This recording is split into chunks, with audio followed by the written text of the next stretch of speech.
5:30 மணிக்கு எந்திரிக்கிறேன் நானு. இன்னைக்கு 6 மணி ஆயிடுச்சு. என்னன்னே தெரியல. நல்லா தூங்கிட்டேன். என்னன்னு தெரியல இல்ல. நைட்டு ஒரு அட்டகாசமே நடந்துச்சு. அதுக்காக நல்லா தூங்கிட்டேன். ஏந்திச்சு பார்த்தா விழுந்தே போச்சு. பாருங்க எவ்ளோ வெளிச்சம் வந்துச்சு.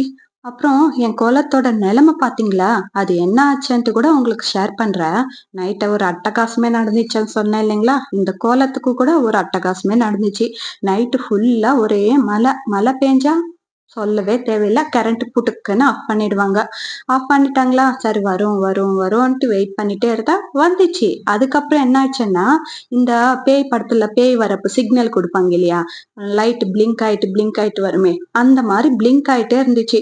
சரி மறுபடியும் ஆஃப் பண்ணிட்டு கொஞ்ச நேரம் வரும், வரும்ன்ட்டு வெயிட் பண்ணி 10 மணி வரைக்கும் வெயிட் பண்ணேன். பட் அதே மாரி தான் பேய் வந்த மாரியே பிளிங்க் ஆயிட்டே இருந்துச்சா, சரி இருக்கிற லைட் எல்லாம் கூட போயிட போதுன்னு சொல்லிட்டு எல்லா லைட்டும் ஆஃப் பண்ணிட்டு தூங்கலான்னு தூங்குனா, நாய் ஒரே கத்து. என்னடா இது தூங்கவே விட மாட்டாங்களா இன்னைக்கு நம்மள அப்படின்னு சொல்லிட்டு நாய் போய் பார்த்தா என் கோலத்துக்கு மேல வந்து ரெண்டும் சண்டை போட்டுட்டு இருக்கு. அதுக்கு வேற இடமே கிடைக்கல போல. அங்கதான் சண்டை போடணுமா என்ன? அங்க வந்து ஃபுல்லா கோலத்து மேலேயே சண்டை போட்டு கிச்சி கிச்சி கிச்சின்னு கத்தி எல்லாரையும் டிஸ்டர்ப் பண்ணிச்சு. அதுக்கு மேல எல்லாத்தையும் துரத்தி விட்டுட்டு தூங்கலான்னு தூங்குறதுக்கு போனா அப்போ போன் வருது. கொஞ்சம் மனசு சரியில்ல, கொஞ்ச நேரம் பேசிக்கிறேன்னு சொல்லிட்டு 1 மணி நேரம் கதை அடிச்சோம். அதுக்கப்புறம் தூங்குறதுக்குள்ள 11 மணி ஆயிடுச்சு. 11 மணிக்கு தூங்குனதுனால தான் காலங்காத்தாலே இப்படி டெய்லி லேட்டா தான் தூங்குறோம். ஆனா கொஞ்சம் எனக்கு என்னவோ நல்லாவே தூங்கிட்டேன். அதுக்கப்புறம் நைட் இந்த மாதிரி பிளிங்க் ஆயிட்டே இருந்துச்சு இல்லையா, அதனால பாத்திரம் கூட கழுவலையா, எனக்கு அந்த பாத்திரம் கழுவுற மேலேயே கேஸ் எல்லாம் இருந்துச்சு. ஏஞ்ச உடனே எல்லாம் கிளீன் பண்ணிடணும் அப்படின்னு நினைச்சு தூங்குன பாருங்களா. இன்னைக்கு எங்க வீட்டுக்காருக்கு டிஃபன் செய்யணும். அது கூட மறந்துட்டேன் நானு. பாவம் அவரு. நானும் பாதி சாமானம் கழுவுறப்போ வந்து, ஆமா இன்னைக்கு டிஃபன் செய்யணும், செய்றியா இல்லையா அப்படின்ட்டு வந்து கேட்டாரு. ஆமா இல்ல டிஃபன் செய்யணுமா? ஐயையோ டைமே ஆயிடுச்சே என்ன செய்யறது அப்படின்னு கேட்டா, சரி விடு பண்ணிக்கோ நான் பாத்துக்கிறேன் அப்படின்னு சொல்லிட்டு கிளம்பிட்டாரு பாவம். டிஃபன் செஞ்சு கொடுத்திருக்கலாம். சாப்பிட்டே இருக்க மாட்டாரு அந்த மனுஷர். அவருக்கு பிடிக்காத டிஃபன்னாலதான் வீட்டுல செய்ய சொல்லுவாங்க. நானும் மறந்துட்டு என் வேலையில பிஸி ஆயிட்டேன். என்ன பண்றது, ஒரு ஒரு நாள் இப்படிதான் ஆகுது. மைண்ட் ஃபுல்லா ஒரு வேலை மேல இருந்துச்சுன்னா வேற என்ன செய்யணும்ட்டு கூட மறந்துடுறேன். அதுக்கப்புறம் நம்ம ஃபீல் பண்ணி என்ன பண்ண முடியும்? ஆல்ரெடி டைம் ஆயிடுச்சே, ஒன்னும் பண்ண முடியாது. இருக்கிற வேலையாச்சும் ஒழுங்கா பண்ணு அப்படின்னு நினைச்சுக்கிட்டு சாமானம் எல்லாம் எடுத்து சிங்க்ல போட்டுட்டு எல்லாம் கிளீன் பண்ணிட்டு இருக்கிறேன். இந்த சாமானம் நைட்டு கழுவிட்டு இருந்தா இப்போ மறக்காம டிஃபன் செஞ்சு கொடுத்திருக்கலாம். எனக்கு என்னவோ மைண்ட் அது மேலேயே இருந்ததுனால எப்படியோ மறந்துட்டேன். கொஞ்சம் ஃபீல் பண்ணி மட்டும் என்ன பண்ண முடியும்னு சொல்லிட்டு விட்டுட்டேன். சரி, சாமானம் கழுவிட்டு வரேன். அது வரைக்கும் நீங்க கொஞ்ச நேரம் வாட்ச் பண்ணிட்டே இருங்க. அதுக்குள்ள நம்ம சேனல் இன்னும் சப்ஸ்கிரைப் பண்ணலன்னா ப்ளீஸ் சப்ஸ்கிரைப் பண்ணிடுங்க. இந்த வீடியோ ஃபுல்லா பாருங்க. பிடிச்சிருந்தா மட்டும் லைக் பண்ணிடுங்க. யாருக்காச்சும் யூஸ் ஆகும் அப்படின்னு நீங்க நினைச்சீங்கன்னா கண்டிப்பா ஷேர் பண்ணிடுங்க. அதுக்கப்புறம் நம்ம சேனல்ல நிறைய வீடியோஸ் போட்டு இருக்கிறேன். ஒரு முறை நம்ம சேனலை விசிட் பண்ணி பார்த்துட்டு வாங்களா. இந்த சாமானம் கழுவுற கேப்ல கிடையாது. இந்த வீடியோ ஃபுல்லா பார்த்துட்டு அதுக்கப்புறம் போய் பார்த்துட்டு வாங்க. இப்போ வந்து சாமானம் கழுவிட்டு இருக்கிறேன். அது வந்து என்ன எக்ஸ்பிளைன் பண்ண முடியாது இல்லையா? சோ அதனால நான் மியூசிக் போட்டுடுறேன். நீங்க கேட்டுக்கோங்க.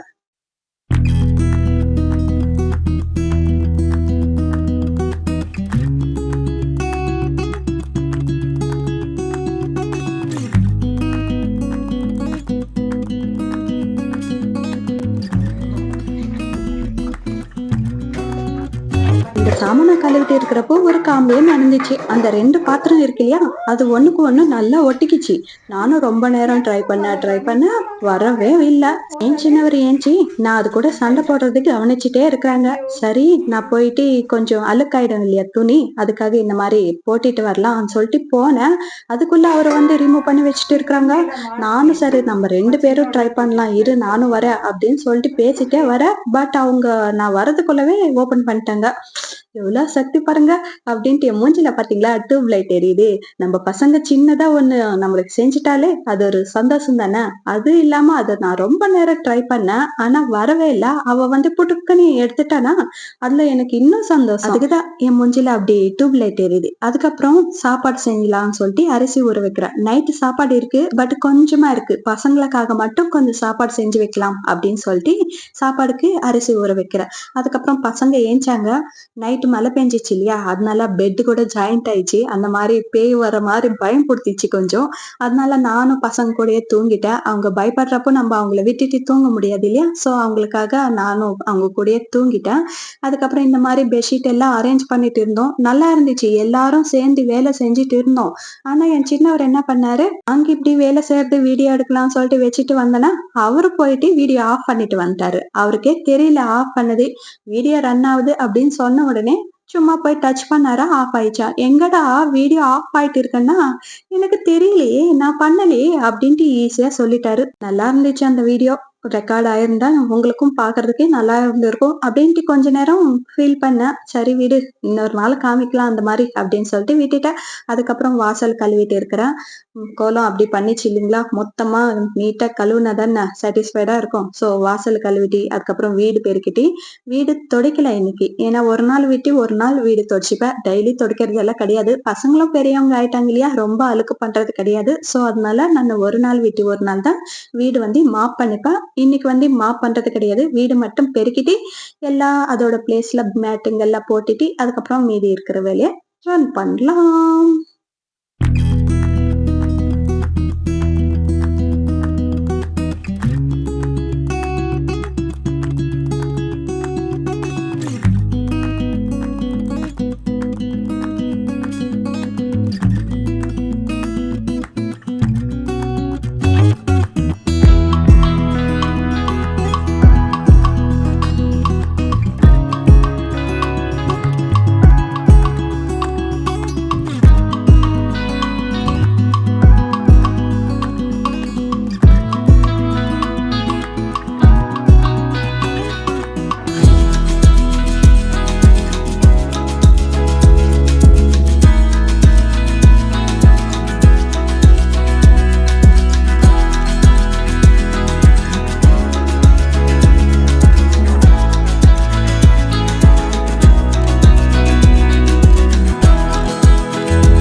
நான் வந்துட்டேன். இவ்வளவு நேரம் நிம்மதியா இருந்துச்சா மியூசிக் கேட்டுக்கிட்டு? வந்துட்டேன். இதுக்கப்புறம் என் வாய்ஸ் தான் கேட்கணும். அப்பப்போ மட்டும் மியூசிக் குடுக்குறா. நினைப்புதான். மியூசிக்கே கேட்டுட்டு போயிடலாம் நிம்மதியா. இதோட வாய்ஸ் எப்படி கேட்கறது அப்படின்னு நினைச்சீங்களா என்ன? இந்த கோலத்துக்கு ஒரு ஸ்டோரியே இருக்கு. என்னன்னா, நானு கோலம் கொஞ்சம் நல்லாவா போடுவேனா, கல்யாணம் ஆன பிறகு கூட அவங்களுக்கு நெறைய எக்ஸ்பெக்டேஷன் எல்லாம் இருந்துச்சு. அப்பல்லாம் நல்லா தான் போட்டுட்டு இருந்தேன். அதுக்கப்புறம் இந்த வீட்டுக்கு வந்துட்ட பிறகு, அது ஊர்ல இருந்து இங்க வந்துட்ட பிறகு, கோலம் போடுறதை கொஞ்சம் கொஞ்சம் கம்மி பண்ணிட்டேன். இந்த சின்ன இடத்துல என்ன கோலம் போடுவோம் அப்படின்னு நினைச்சு கொஞ்சம் கொஞ்சம் கம்மி பண்ணிட்டேன்னா, அதுக்கப்புறம் என் பெரியவர் பிரெக்னன்ட் அது அந்த மாரி கேப் வந்துச்சு. ஊருக்கு போறப்போ கோலம் போட சொல்லுவாங்க. பட் எனக்கு மறந்துட்டேன். என்ன பண்றது? போட்டுட்டே இருந்தா தான் நம்மளுக்கு ஞாபகம் இருக்கும் இல்லையா? இந்த மாரி கேப் வந்ததுனால சுத்தமா மறந்துட்டேன். என்ன கோலம் போடணுன்ட்டு யோசிச்சு போட்டுட்டு இருந்தா, அதுக்கப்புறம் கொஞ்ச நாளைக்கு YouTubeல சர்ச் பண்ணா கோலம் கூட வரும்னு சொல்லிட்டு கொஞ்ச நாளைக்கு தான் தெரிஞ்சுச்சு. ஸோ அதுக்கப்புறம் YouTubeல பார்த்து போட்டுட்டே இருந்தா ஊருக்கு போறப்பல்லாம். அப்போ ஒருத்தர் கேட்டாரு. "நீ நல்லா கோலம் போடுவேன்னு சொல்லிட்டு ரொம்ப பீத்திட்டு இருந்தாங்க உங்க வீட்ல. நீ என்ன YouTubeல பார்த்து போடுற?" அப்படின்னு சொல்லிட்டு ரொம்ப கிண்டல் பண்ணிட்டாங்க என்ன. எனக்கு ஹர்ட் ஆயிடுச்சு கொஞ்சம். என்னடா இது! இவங்க இந்த சின்ன விஷயத்துக்கு போய் இப்படி ராதாந்திரம் பண்றாங்களே! என்ன மனுஷங்க இவங்கோ! அப்படின்னு நெனச்சேன். பட் சரி அவங்க சொல்லியிருப்பாங்க. அதனால இவங்க இப்படி பேசுறாங்க அப்படின்னு நெனச்சுட்டு, அதுக்கப்புறம் நானும் டெய்லி கோலம் போடுறதுக்கு வீட்டு முன்னாடி என் வீட்டு முன்னாடி கோலம் போடுறதுக்கு ஸ்டார்ட் பண்ணேன். அப்பதானே ஞாபகம் இருக்கும். ஊருக்கு போறப்ப இந்த மாரி பேச்செல்லாம் கேட்க முடியாது இல்லையா? அதனால டெய்லி கோலம் போடுறதுக்கு ஸ்டார்ட் பண்ணேன். அதனால இப்போ ஊருக்கு போனா கூட YouTube பார்க்காம, ரொம்ப நேரம் யோசிக்காம நம்மளுக்கு தெரிஞ்ச கோலம் போட்டுட்டு வந்துடலாம் அப்படின்னு சொல்லிட்டு டெய்லி கோலம் போடுறதுக்கு ஸ்டார்ட் பண்ணேன். அந்த மாரிதான் என்னோட மறக்காத லிஸ்ட்ல இந்த கோலம் கூட இருக்கு. அதுதான் இந்த கோலத்துக்கு இவ்ளோ பெரிய ஸ்டோரி. ஊர்ல இருக்கிறவங்க அப்படித்தானே சின்ன சின்ன விஷயத்தெல்லாம் பெருசா பண்ணிட்டு பலூன் மாரி ஊதி விட்டுடுவாங்க. அந்த விஷயத்துக்கு அவங்க அப்படி பேசியிருக்க கூடாது அப்படின்னு தோணிச்சு. நீங்க என்ன சொல்றீங்க? உண்மைதானே? பேசிருக்க கூடாது தானே? ஒருத்தருக்கு ஹர்ட் ஆகுற மாரி ஏன் பேசணும்? நான் மறந்துட்டேன். நான் YouTubeல பார்த்து போடுறேன். உங்களுக்கு என்ன? அப்படின்ட்டு நானும் அந்த நேரத்துல, ஆமா நான் YouTubeல பார்த்து தான் போடுறேன். என்ன இப்போ? அப்படின்னு சொன்னேன். பட் எனக்கு கொஞ்சமா ஹர்ட் ஆயிடுச்சு. பாருங்க, இதுவரைக்கும் கூட எனக்கு ஞாபகம் இருக்குன்னா, நான் ஹர்ட் ஆனனால தானே இதுவரைக்கும் ஞாபகம் இருக்கு எனக்கு. அதனால தான் யாரையும் ஹர்ட் ஆகுற மாரி பேசக்கூடாது. எனக்கு அது பிடிக்கிறதே இல்ல. ஆனா ஜனங்க ஈஸியா பேசிடுவாங்க. அதுக்கப்புறம் நான் கோலம் போடுறதுக்கு முன்னாடியே சாப்பாடு ஸ்டவ் மேல வச்சுட்டு போனேன்.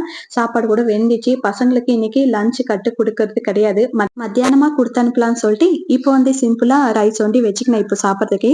இதுக்குள்ள பசங்க வந்து டிராயிங் பண்ணிட்டு இருந்தாங்க. சரி நான் கலர் எல்லாம் பண்ணிட்டேன், காமிக்கிறேன் அப்படின்னு சொல்லிட்டு எடுத்துட்டு வந்தாங்க.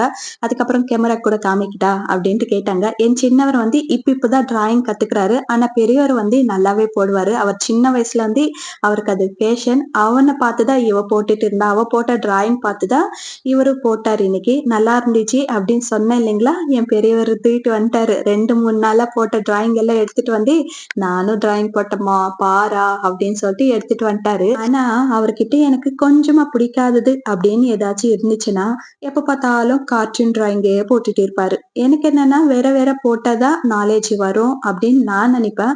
பட் அவன் அதுவும் நல்லா போடுவாங்க. இதுவும் நல்லா தான் போடுவாங்க. பட் நெறைய கார்ட்டூன் போடவே திட்டிடுவேன் ஒரு வாட்டி. எப்ப பார்த்தாலும் கார்ட்டூன் தானா, வேற டிராயிங் போடு அப்படின்னு சொல்லிட்டு திட்டிடுவேன். ஆனா திட்டக்கூடாது தான். ஆனா அவன் வேற அப்படியாச்சும் வேற டிராயிங் போடுவானே அப்படின்னு சொல்லிட்டு திட்டிடுவேன். இப்ப வந்து இந்த டிராயிங் எல்லாம் ఎన్ పెరియవర్ దా పోటారు. మనం అమ్మ ఏ పక్క ఉంది డ్రాయింగ్ ఇట్లా ఉండి అన్న చూపించేస్తా ఫస్ట్ వాడి కన్ను ముక్కేయాలి బాగా అదొకటి ఇట్లా ఏమంటారు దీన్ని అవి మాదేరా కార్టూన్ ఇట్లా కార్టూన్స్ డ్రాయింగ్ ఏమంటే మాత్రం బాగా వేస్తాడు. నాకే కొంచెం నచ్చదు. కాకపోతే ఇంకా డ్రాయింగ్ ఎంకరేజ్ చేయాలనే చేస్తాను అనమాట. అది దగ్గరికి రావాలి కొంచెం. ఇది బాగుంది కదా. హనుమాన్ స్కెచెస్ అన్నీ అయిపోయింది. ఓకే నైస్ వెరీ గుడ్ అవి. దగ్గర పర్లేదు నువ్వే చూడు. ఏమిది ఇండిపెండెన్స్ డేకా. నెక్స్ట్ హనుమానా. ఇప్పుడు దా డ్రాయింగ్ నేర్చుకున్నాడు మా చిన్నోడు. చెప్పు ఇదేం డ్రాయింగ్ అని ఆర్ట్ చూసి చెప్పు. Hanuman very good super. మర్చిపోయినాను దగ్గరికి రా. సూపర్. వద్దు ఊరికి అదే. సరే హాయ్ చెప్పలకి అందరికీ హాయ్ అను. தெலுங்குல தான் பேசியிருக்கிறோம். உங்கள யாருக்காச்சும் தெலுங்கு தெரியுமா? அப்பனா கண்டிப்பா கமெண்ட்ல சொல்லிடுங்க. ஏன்னா வீட்ல தெலுங்கு பேசுறதுனால அது நார்மலா தெலுங்குல தான் வந்துச்சு. தமிழ் கூட தெரியும் பசங்களுக்கு. ஆனா என்னை விட நல்லாவே பேசுவாங்க. ஆனா தெலுங்குல தான் பேசிட்டோம். அதுக்கப்புறம் பசங்களுக்காக ஸ்நாக்ஸ் வந்து ரெடி பண்ணிட்டு இருக்கிறேன். சரி என் பசங்களோட டிராயிங் எப்படி இருந்துச்சுன்னு ப்ளீஸ் கமெண்ட் பண்ணிடுங்க. அவங்க கொஞ்சம் சாட்டிஸ்ஃபைடா இருப்பாங்க இல்லையா? நம்ம டிராயிங் நல்லா இருக்கு அப்படின்னு சொல்லிட்டாலே போதும். அவங்க மூஞ்சில டியூப்லைட் எரிஞ்சிடும். ஸோ அதனால நீங்க டிராயிங் எப்படி இருந்துச்சுன்ட்டு கமெண்ட்ல சொல்லிடுங்க. பசங்களுக்கு லஞ்ச் கட்டி கொடுத்துட்டேன். சாப்பாடு மட்டும் செஞ்சிருக்கிறேன். அதுக்கு என்ன குழம்பு அப்படின்னு நீங்க நினைச்சீங்களா? நினைக்கலன்னாலும் நான் சொல்லணும் இல்லையா? அதனால சொல்றேன். நான் வந்து கருவேப்பிலை பவுடர் செஞ்சு வச்சிருக்கிறேன். அது மிக்ஸ் பண்ணி கொடுத்துடுவேன். இது கொஞ்சம் ஹெல்தி. அது பசங்களும் ரொம்ப விரும்பி சாப்பிடுவாங்க. அதனால எனக்கு பிரச்சனை கிடையாது. இந்த மாதிரி வேலை இருந்துச்சு இல்ல டயர்டா இருக்கு அப்படின்னு நினைச்சோன்னா சாப்பாடு மட்டும் வச்சு கொடுத்துட்டு கருவேப்பிலை பவுடர் போட்டு கொஞ்சம் எண்ணெய் விட்டு கொடுத்துட்டோம்னா நல்லா சாப்பிடுவாங்க. ஸோ அதனால இன்னைக்கு கூட கருவேப்பிலை பவுடர் தான் செஞ்சு கொடுத்துட்டேன். பசங்க குளிக்கிறதுக்கு போயிருக்கிறாங்க. அவங்க வரதுக்குள்ள இந்த மாதிரி ரெடி பண்ணிட்டேன். இந்த வீடியோவோட கண்டினியூஷன் நெக்ஸ்ட் வீடியோல பார்க்கலாம். ஏன்னா ரொம்ப லென்த்தியா போகுது. அதனாலதான் இந்த வீடியோ இதோட கட் பண்ணிக்கிறேன். நெக்ஸ்ட் வீடியோக்காக கொஞ்சம் வெயிட் பண்ணுங்க. நல்லாதான் இருக்கும். நம்ம வீடியோல ஒரு புது கெஸ்ட் வேற வராங்க. அவங்க கூட கொஞ்ச நேரம் அப்படி இப்படி பேசிக்கிட்டு அந்த வீடியோ கூட பார்த்திடலாம். இந்த வீடியோ ப்ளீஸ் பிடிச்சிருந்தா லைக் பண்ணிடுங்க. அப்படியே சப்ஸ்கிரைப் பண்ணிக்கோங்க. அப்பதானே நான் நெக்ஸ்ட் போடுற வீடியோஸ் எல்லாம் உங்களுக்கு நோட்டிபிகேஷன் வரும். பக்கத்துல பெல் ஐக்கான் பிரஸ் பண்ணி வச்சுக்கோங்க. தேங்க்யூ ஃபார் வாட்சிங். பாய் பாய்.